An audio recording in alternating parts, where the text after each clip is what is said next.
Never Let a Dinosaur Scribble, written and illustrated by Diane, Alber. I recently got a pet dinosaur. I know it's hard to believe, but it's true, and everyone keeps telling me, never let a dinosaur scribble. Why would anyone say such a thing? I mean, dinosaurs are so strong and powerful, so why can't they scribble? I thought, if I give him just one crayon, what could go wrong? Well, I tell ya, he took off running toward the wall. "We don't scribble on walls, only paper," I yelled.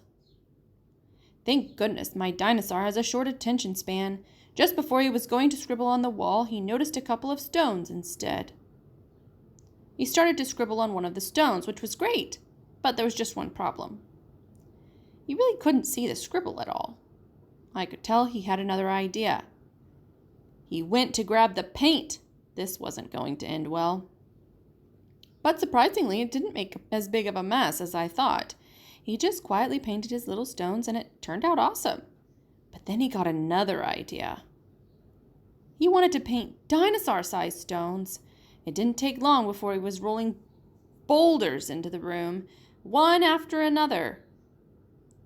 It had become the biggest rock pile I had ever seen. The way he painted the rocks was truly extraordinary, but you couldn't see my floor or my bed anymore. I had to find a place for this rock pile, and quick. Then I heard a noise down the hall. This was it. I was going to be in so much trouble. I popped my head out of the door.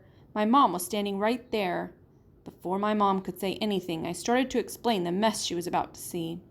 Well, it started when I heard to never let a dinosaur scribble, but I had to find out why, so I gave my dinosaur a crayon, and then he ran towards the wall with it. Thank goodness he got distracted with some small stones and started scribbling on them instead, but he couldn't see the scribble at all, so he got some paint. He loved it so much, he got bigger stones, giant ones even. It made a big mess, and I'm sorry.